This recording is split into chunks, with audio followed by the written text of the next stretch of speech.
Now, the rest of the story. One cold, foggy morning in February, a London housewife named Sarah gave birth to a second child, and upon hearing the doctor announce it's a girl, Sarah smiled and then lapsed into unconsciousness.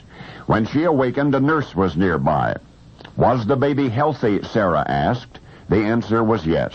How much did the baby weigh? Sarah wanted to know. The answer was 8.5 pounds. And was she beautiful? The nurse was silent. Then Sarah, suddenly anxious, asked if she could see her baby, and the nurse said yes. Of course, she could, but she said Sarah had better maybe take some nourishment first. So Sarah gulped some broth, and the nurse brought in her little girl. As the tiny bundle was placed in her arms, Sarah gasped, because inside the cashmere shawl was, well, the funniest-looking little baby Sarah had ever seen. The infant had black hair, but some of it in the wrong places. For example, her ears were covered with thick black fuzz.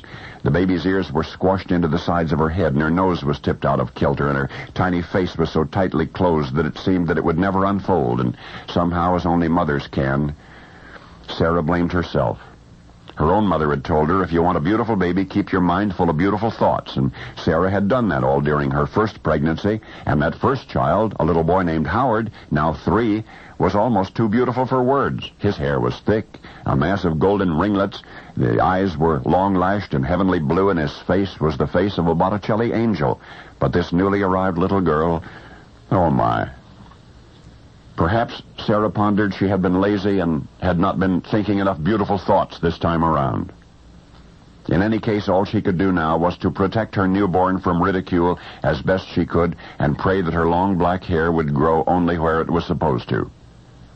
Yet not even that prayer was answered, for before long the hair on the infant's ears had spread to her back and her arms, and the scrunched-up, funny little face grew funnier, and family and friends hardly helped matters.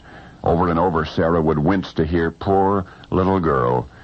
It's too bad that she isn't the boy and Howard the girl, and it was as though the baby knew. For more than 10 days after her birth, she kept her eyes tightly closed, and for a year thereafter she refused to make a sound. But Mother Sarah grew determined that regardless of the baby's appearance, she would never want for love. And indeed, in Sarah's eyes, the child actually grew to be beautiful. And in the eyes of the world as well. You know the song, You Must Have Been a Beautiful Baby? Well, it ain't necessarily so.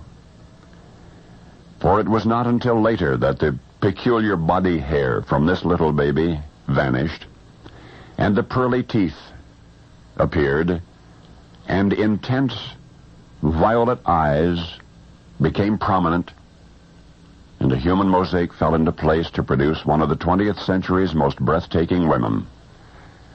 Her mother thought that you'd ought to know, particularly if your own baby does not look quite like the ones in the television ads. Because her baby, Sarah Southern Taylor's baby, one day would be known the world over as the beautiful Elizabeth Taylor. Anyway, now you know the rest of the story.